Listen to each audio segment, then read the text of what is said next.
Muy amable por su gentileza de invitarme a un importantísimo programa como es el suyo. Pero claro, más allá de estas circunstancias, me ha tocado vivir momentos duros, difíciles, y que frente también a los problemas y necesidades de orden electoral, de hacer un poco de opinión, que me lo han pedido ciertas personas, he sacado fuerzas como para poder todavía hacer cierto tipo de comentarios que de pronto pueden servir a la opinión pública. De todas maneras, estos son los compromisos que uno llega a adquirir durante la vida, y tampoco, por más que la vida se le presente a uno inconvenientes, puede concluir con mucha facilidad y cortar la posibilidad de opinar en estos momentos cruciales que estamos viviendo de elecciones. Bueno, yo creo que lamentablemente la campaña ha tenido sus bemoles.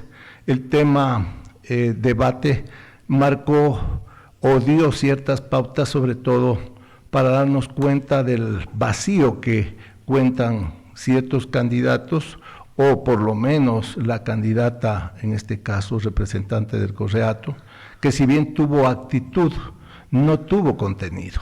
En cambio, el señor Noboa, yo lo considero que tuvo un mensaje claro, pero lamentablemente muy tecnicista, lo cual probablemente no caló suficiente en quienes estábamos expectantes de profundizar un poco más sobre diferentes temas que todavía estaban por debatirse en una forma mucho más profunda. De todas maneras, ya estamos a ports de esta circunstancia y creo que el pueblo ya está definido. Hay encuestas que ya se difundieron hasta hace unos días atrás, donde hay una marcada diferencia, y que claro, y luego de ciertos hechos que se han ido presentando por denuncias, especialmente graves, que se han presentado a la Fiscalía, donde incluso podría haber la posibilidad luego para determinar que cierta candidatura no estaba permitida. Eso ya tendrá que la misma Fiscalía, a base de su fiscalización, hacer la investigación correspondiente, pese a que hay elementos muy claros como para pensar que es prácticamente irrebatible esa denuncia que hizo el señor Freddy Bravo, donde se indica que la señora candidata está justamente con cuentas en un paraíso fiscal, lo que está terminantemente prohibido por la ley. Así que vamos a ver qué pasa, y luego de eso el Tribunal Electoral tendrá que tomar una determinación más allá de los resultados. Ya, solo porque topó el caso de la denuncia del licenciado Freddy Bravo, que ha tenido una connotación enorme, porque aunque en este país no deberíamos escandalizarnos, sino que deberían investigarse este tipo de denuncias. ¿Qué cree usted? Y solo por esa parte que es más bien de coyuntura ahora, ¿no? Que se ha hecho tan público. ¿Usted cree que en este país este tipo de denuncias ya no afectan a la opinión pública, o debería afectarnos? Bueno, se han hecho muchas denuncias, es verdad, pero que no han tenido un contenido de orden legal y que no ha sido una denuncia formal. Acá este caso es distinto, es una denuncia formal donde el señor Freddy Bravo se responsabiliza. Entonces cambia totalmente la importancia y connotación de la noticia. Por eso es que todos estamos expectantes de saber qué es lo que ocurre. No creo que un hombre de tanta experiencia como el señor Bravo se haya aventurado a hacer una denuncia de esa envergadura, con elementos y con cuentas, y sobre todo con ciertos antecedentes que coinciden, porque la señora González, de lo que conocemos, fue glosada justamente por usar el avión presidencial y de esa manera ir a paraísos fiscales. Entonces, todos esos elementos forman una sola gran respuesta de lo que nosotros justamente ahora estamos debatiendo, ¿no? Claro, claro. El asunto es verdad, tal cual usted lo dice, ¿no? Ella ya fue glosada porque disponía de estos aviones presidenciales para que vayan sin pasajeros a paraísos fiscales, pero ahora resulta que ella también ha sido acusada de tener dineros en los paraísos fiscales. Es un tema que lo tendrá que resolver la Fiscalía. Fíjese que ahí es el gran interés que tienen por bajársela a la fiscal general. En este país usted tiene, el fiscal general está resuelto todo. Esos son los elementos que van coincidiendo. ¿Por qué razón quería el Consejo de Participación Ciudadana, que la representaba a un correísta, bajársela justamente a una persona que tenía apuntado todas estas cosas? Y ahí es lo que se esclarece cada vez más conforme pasa el tiempo. Todos estos puntos que el mismo señor Villavicencio denunció a su debido tiempo. Estas cosas son causas, digamos, y efectos de lo que ya Villavicencio siempre lo dijo. Por eso es que Villavicencio lo matan, lo desaparecen. Y hoy, lamentablemente, como usted conoce, no hay crimen perfecto y empiezan a salir una cantidad de hechos que simplemente están ratificando lo que el señor Villavicencio advertía. Eso es todo. Entonces, así de simple, yo creo que ya ellos cada vez se quedan con menos piso y de esa manera menos elementos como para poder rebatir lo que este rato ya no es un secreto, sino es una realidad. Hoy estaría de cumpleaños Fernando Villavicencio. Hoy cumpliría 60 años. Mire usted, un hombre joven todavía y que tenía mucho por dar al país, sobre todo en lo que correspondía a denunciar estos atracos que lo empobrecieron por miles de millones de dólares y que es la causa principal para nuestro empobrecimiento. Él tuvo las agallas y que, de acuerdo a tantas denuncias que hizo, creo que fueron más de 200 oficialmente, no tuvo una sola que le puedan refutar, porque él tenía todo documentadamente. Entonces, no era cualquier político, era un hombre de investigación. Y esa es la pena que tenemos todos, porque justo mataron al hombre que se aprestaba a participar en un debate donde se suponía que ahí él iba a sacar nuevos elementos que iban a ser vitales y trascendentes dentro de estas elecciones. Claro, ¿y cómo sería, decíamos aquí modestamente, ¿no?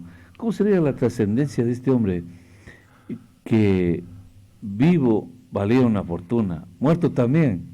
Se pagan 5 millones de dólares solo por saber quién era el autor intelectual, que dé indicios más próximos.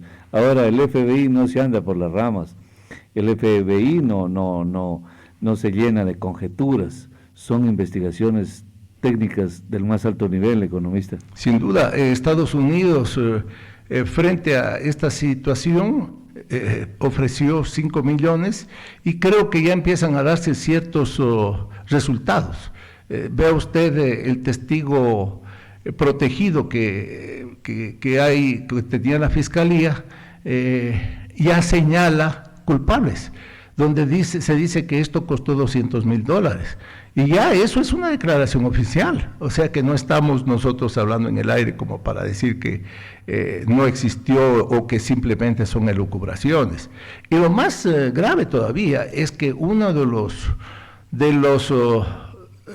plataformas, estas periodísticas que hay, había dado hasta el nombre del señor que hizo estas declaraciones, y eso está terminantemente prohibido por el COIP en el artículo 275. Entonces también hay otra inculpación para quien ya hizo público el nombre de este testigo, que es fundamental y que ya a estas alturas del camino empieza a correr riesgo por haber hecho esa clase de declaraciones, más aún después de que ya mataron a 6 principales implicados que tuvieron acción directa contra el señor Villavicencio. Economista, yo creo que hemos allanado el camino para que ahora sí usted pueda desarrollar su pensamiento respecto a que cómo se puede llegar a un país tan franciscano, tan pacífico, tan adorablemente seguro, sano. ¿Por qué llegamos a estos niveles? ¿Cómo fue? ¿Cómo cree usted que llegamos, pero fundamentalmente, ¿cómo cree usted que vamos a salir? ¿O podemos salir? Bueno, en tan poco tiempo, digamos, de entrevista no hay cómo, digamos, sintetizar tan fácilmente todo lo que usted me pregunta, porque esto tiene un componente, pero yo que diría macro, donde nace incluso con una perspectiva, yo diría, o un elemento fundamental, que es la convicción no solamente para que esto funcione aquí en el país, sino en Latinoamérica, con los tales foros que se fueron formando alrededor de una ideología nueva que trataron de vender, populista por su naturaleza, pero también mafiosa en su contenido, porque en todo lado donde se ha ido aplicando estos sistemas, definitivamente ellos se han quedado a través de, utilizando el sistema democrático, en unas dictaduras más, yo diría, duras que las que existieron en algún momento dado en Latinoamérica. Pero y gracias a eso es describir, por ejemplo, el caso de Venezuela, el intento mismo que ya hubo aquí en nuestro país y lo que ha pasado en Nicaragua, y todas las fórmulas también aplicadas en Brasil, Argentina y otros países que de alguna manera o por vía democrática han tratado a como dé lugar de introducirlas para que se vengan a quedar ya en forma permanente. De todas maneras, yo le digo algo con respecto ya concretamente a la pregunta.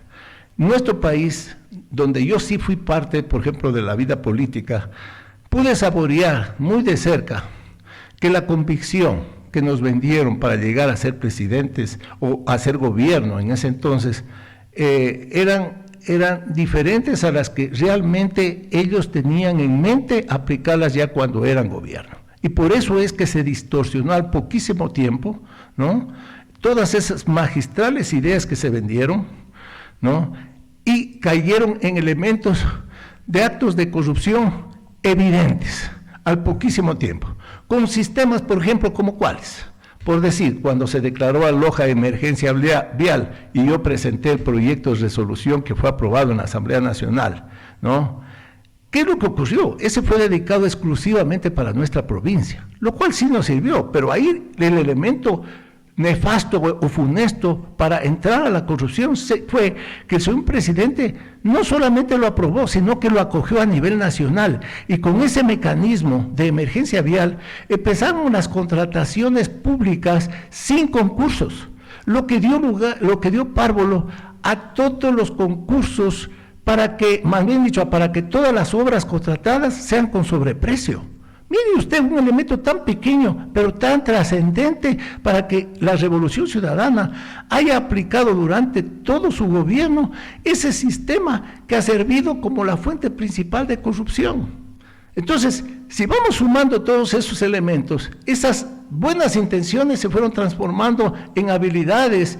¿Para qué? Para hacer daño. Y por eso es que si cierto es que las obras se hicieron con efectividad o rapidez, pero se hicieron mal hechas, con malos estudios, pero con unos sobreprecios estratosféricos, ¿no?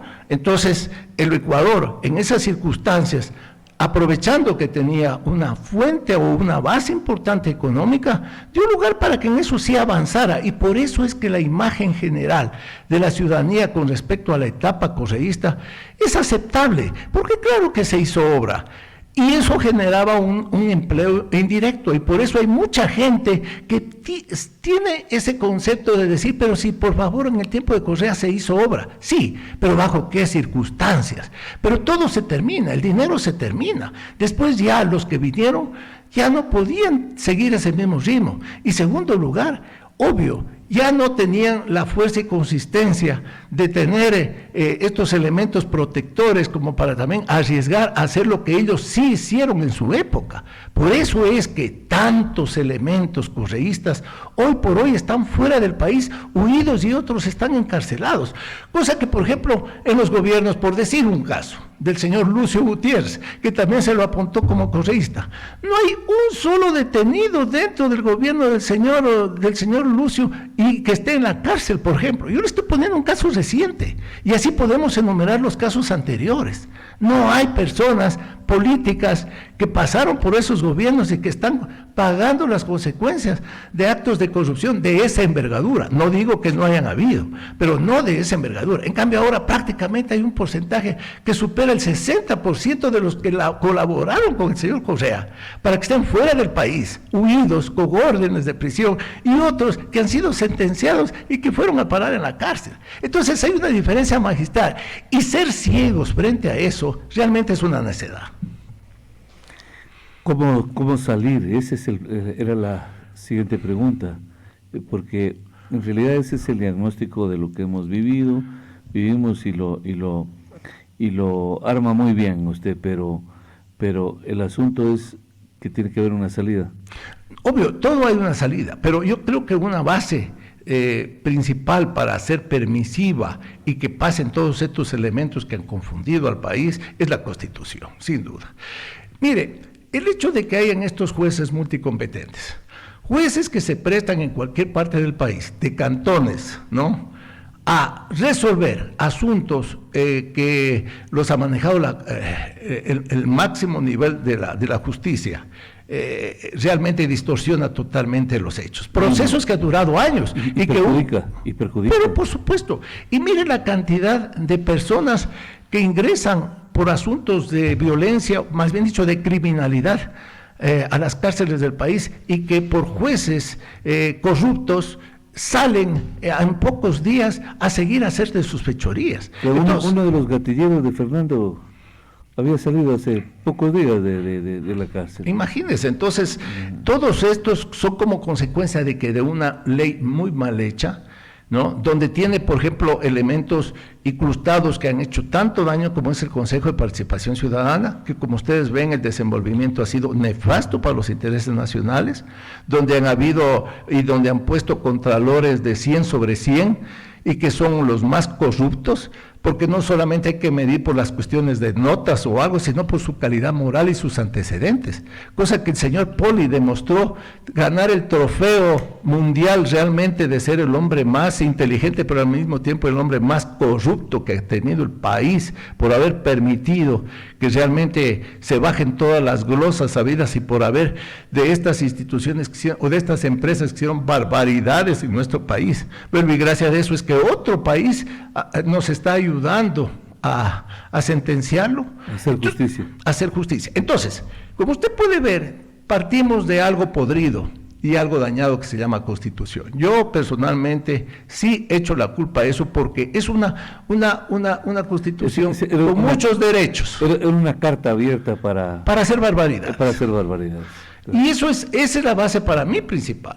Por eso, algún momento esto tiene que irse reformando. No puede ser dable que continuemos con el pretexto de que las leyes como nos permiten, entonces tenemos que continuar con ese camino torcido que lo único que ha traído son consecuencias fatales, y que, como vemos en todas las instituciones públicas, se dan casos y hechos realmente difíciles de resolverlos, como antes de alguna manera estaban bajo control. Permítame, economista, hay una persona en la línea 725-400. Buenos días, le escuchamos. Adelante. Buenos días, saludos. Hay que prever una cuestión muy importante. Si bien es cierto, los pillos y todos aquellos nefastos delincuentillos que se encuentran prófugos y otros presos, a ellos les hicieron el juego los actuales funcionarios públicos en la Contraloría y en otras instituciones. Siguen frescazos como si nada. Claro, al mediodía salen a fumar como chinos, pero ahí siguen ellos. A ellos nadie los toca. Estos mandos medios son también parte de la pillería, y aquí en Loja son muy bien conocidos y en el país. Muchas gracias. Sí, sin duda, esa es una verdad. Y esto es dado a que también, como el país se burocratizó con una línea política muy clara. Miren, el país cuando el señor Correa asumió el poder en el 2007, no pasaban de más de 300,000 burócratas. En el país. En el país entero. Por ejemplo, en el Seguro Social, en vez de haber 38,000 como hay ahora, habían 10,000. Esa era la relación. Lo mismo pasaba a nivel nacional en forma general. Y eso era clientela, es clientela. Pero ¿qué es lo que ocurre? Que a partir de esa fecha, hasta cuando se retiró el señor Correa, eso se duplicó. Sí. Y en ciertas instituciones se triplicaron. Entonces, toda esa gente es agradecida del señor Correa. Y esa es una de las bases importantes políticas que tiene el señor Correa, porque es gente que mata por el señor Correa. Por eso le decía. Porque a la final no solamente vota él, vota su familia. Claro. Y si usted eso multiplica, son algunos cientos de miles de personas que tienen como base política ese partido. Entonces, ellos vinieron a quedarse y tienen una base inamovible desde la misma burocracia, que los defiende y los protege. Pese a que ninguno de los que ha venido posteriormente los ha topado, pero ellos siguen obedeciendo a quien les hizo el favor de meterlos dentro de ese aparataje. Ese es uno de los puntos y bases de lucha que tiene el señor Correa, que tiene mucha gente agradecida.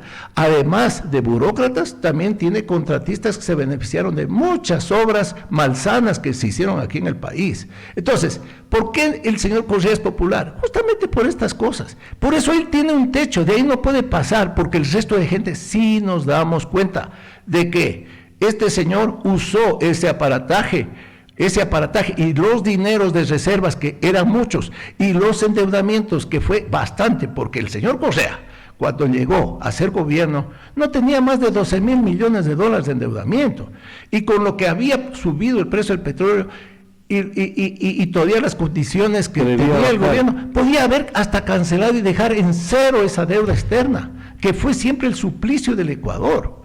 Pero no, aquí hicieron todo lo contrario, acrecentaron el dolor y se fueron más allá con el pretexto de que hay que seguir haciendo obra, se endeudaron, pero sobre todo hicieron obras inservibles.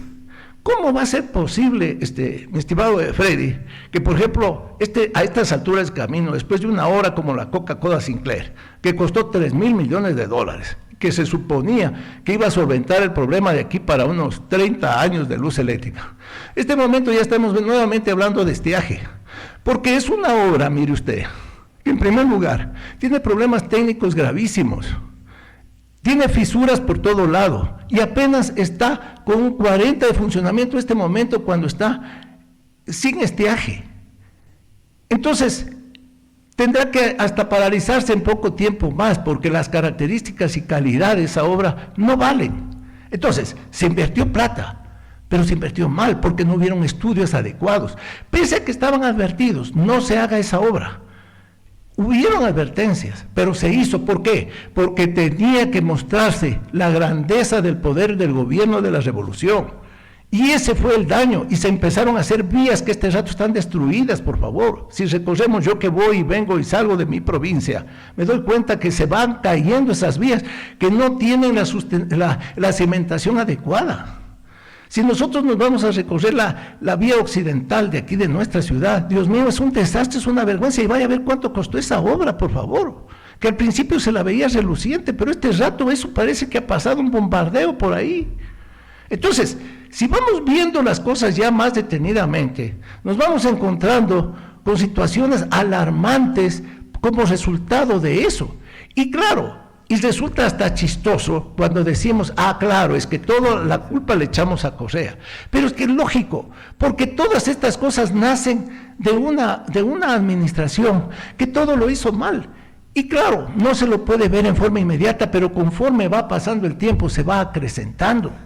Entonces, claro, eso es lo que realmente nosotros reclamamos. Vea, yo no soy un hombre que vengo aquí a analizar y a criticar exclusivamente a una persona, pero yo sí creo que es justo y patriótico, ¿no?, alzar la voz, ¿no?, cuando hay este tipo de elecciones, para decir, por favor, por lo menos elijamos a cualquiera, menos a un grupo que ya cumplió una tarea nefasta para los intereses del país, porque esa gente demostró una sola cosa: en primer lugar, no tener amor por la patria.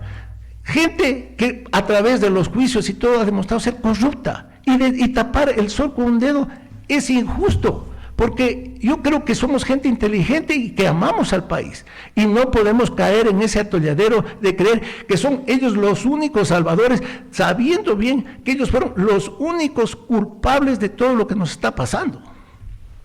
Ahora, economista, le decía, el asunto es buscar la forma de salir, dice usted, del momento difícil que vive el país, que es bastante dilatado, a través de la reforma a la Constitución, u otra Constitución. Habrá que volver a la Constitución. Si regresáramos a la del 98 se solucionaría todo. Si regresáramos ahí, yo creo que las cosas, es cierto, todo el mundo lo dice, teníamos una buena Constitución, no sé, la cambiaron solamente para acomodar las condiciones a las que usted se está refiriendo. El tema del ingreso de tanto migrante, lo revisaron, todo está en la Constitución, todo está en la Constitución. Pero entonces la forma de salir, usted le apunta a un nuevo gobierno, a una nueva Constitución, a un gobierno que nos ofrezca cambiar la Constitución. Mire, si este gobierno que se elige solamente cumpliría ciertas funciones específicas de arreglar este mal, creo que ya haría un gran gobierno. No le podríamos pedir más, porque también en año y medio tratar de solucionar y cumplirse con todos los ofrecimientos que han hecho los candidatos en este proceso electoral, yo creo que es engañarnos. Es casi imposible. Eso de decir hay que aplicar esto, este otro, una receta como para que se cumplan en 8 años ciertas cosas, yo creo que es engañarnos. No, yo creo que el nuevo ganador tiene que ir a poner simplemente orden en las cosas. Y el hecho de ordenarlo al país, yo creo que pasaría a la historia como un gran presidente, como lo hizo Clemente Yerobe Indaburo en su momento, que fue en un periodo de un año, en los años 67. Eso en el año 66. Eso debería hacer el nuevo electo, porque es apenas para año y medio. Ahora, si de ahí hace una buena labor consciente y dar los pasos en una forma ordenada, y otra cosa, luchando eso sí siempre contra la corrupción que existe todavía dentro del país, como ya se lo ha dicho, dentro de las instituciones estratégicas, yo creo que habremos muchos ecuatorianos que vamos a alzar la voz en defensa de quien vaya a hacer ese trabajo. Pero eso de decir, no, yo cuando llegue a la presidencia voy a tomar los fondos de la Reserva Monetaria porque hay que seguir haciendo obra, ese es un irresponsable. Por ese no hay que votar, bajo ningún concepto, porque esos recursos no son del Estado, señores. Son de los depositantes de los bancos, son de los municipios, son del Seguro Social, y muy pocos recursos, que no llegan ni a 800 a estas alturas del camino, son para el Ministerio de Finanzas para poder cumplir con los pagos inmediatos. Entonces, si no identificamos esos elementos, yo creo que los ecuatorianos estamos fuera de la cultura política, y eso es malo. Tenemos que aprender, estudiar, para nosotros dar una opinión certera, porque caso contrario, las opiniones que se verten siempre en los medios a través de personas de buena voluntad y ciudadanos que tienen un concepto general, no profundizan estos puntos que son de vital importancia para que el país cambie de rumbo, y sobre todo, ¿qué? Hacer una educación política real y correcta. Identificar a quién es el malo y quién es el bueno. Eso a mí me parece bueno. Y una de las cosas y maneras de hacerlo es también revisar sus antecedentes. Entonces, cuando vemos que la señora Luisa González tiene una grosa de $800,000, y después de haber viajado a paraísos fiscales por más de 26 veces, y que en sus antecedentes personales, en su vida personal, no ha hecho nada productivo, bueno, ya sabemos con quién estamos tratando. Que ella está ahí no por sus méritos, que ella está ahí porque es muy cercana y de confianza del señor Correa. Y sabemos quién es el señor Correa, que no me voy a pasar aquí el programa un día entero hablando quién es el señor Correa. Un hombre que está fuera del país, sentenciado en firme, y no por influjo psíquico. Está sentenciado, señores, por una situación flagrante de cohechos evidentes que nadie los puede discutir. Lo que pasa es que ellos dicen, por asunto psíquico. No es así, señores, por favor. El libro, si usted lo lee, Arroz Verde, hace una secuencia pormenorizada de todos los hechos dolosos que se dieron. Y no es que es una página o 2 páginas, es un libro de 300 páginas, Dios mío, que ahí justamente habla de todo este historial de prontuarios que se dieron dentro del país. Entonces, taparse los dedos, taparse los ojos y los oídos y seguir y creyendo de que esa es la solución, créame lo que es una sola situación. O somos ya entonces de convicción anarquistas que no queremos al país, o simplemente somos tan convencidos de una línea que nos benefició a determinadas personas que queremos o creemos que eso todavía podría volver o continuar siempre y cuando gane la fulana o la sutana. Economista, casi el tiempo ha concluido, pero tampoco es que Noboa sea la panacea, ¿no? No vaya a ser, usted también fue Zapatitos Rojos en su momento y ahí hubo un fraude político en primera instancia, creo. Pero entonces hay que tener cuidado porque no vamos a alimentar una esperanza del pueblo de decir, no, pues ya viene el otro y con ese sí cae maná del cielo. Mire, el caso, lo que dice usted, probablemente todos, por eso ganó, y creo que más del 50% fuimos zapatos rotos, no porque éramos de Lazo, yo nunca fui de Lazo, pero éramos, yo creo, anti-Correa, porque lo que no queríamos que venga ese problema. Ahora, que el señor Lazo defraudó, pero por supuesto, ¿y por qué y dónde vino la decadencia de Lazo? La decadencia de Lazo fue con la denuncia directa que existió por su cuñado. Eso lo debilitó moralmente. Y de ahí, este señor presidente perdió toda la fuerza que probablemente sí la tuvo al principio. Entonces, el hecho de que asome este tal cuñado Carrera, ¿no?, lo bajó totalmente como para no tener calidad moral y de esa manera poder seguir adelante con su proyecto o su programa. Y por eso es que a estas alturas del camino lo que vemos allí ya es prácticamente una figura decorativa, que más prefiere estar fuera del país que dentro del país. Probablemente las intenciones y lo que él decía eran muy buenas, pero mire usted cuando hay un elemento fatal dentro de cualquier gobierno, y en este caso el señor Carrera, que realmente le hizo un daño al señor Lazo, que lamentablemente tiene un vínculo directo por el tema del Banco de Guayaquil. Entonces, lo desbarató, definitivamente. Ahora, yo creo que el señor Noboa, por su lado, no es la panacea, pero por lo menos no es Correa, y el hecho de que ya no esté en esa línea ya es bastante. Entonces, yo personalmente sí me aventuro a apostar en este caso por un elemento joven, que de todas maneras se lo ha escuchado en lo poco, con posiciones por lo menos que tienen su lógica. No nos va a solucionar todo, pero por lo menos no nos va a seguir haciendo el daño que ya nos han hecho los otros. Economista, quedo muy agradecido, es la última entrevista de lo que va de esta campaña electoral, pues nos vemos de aquí ya con usted para conversar respecto de resultados, qué pasó en el Ecuador, ¿no?, con los resultados que se darán el día domingo. Muy agradecido por su gentil presencia esta mañana.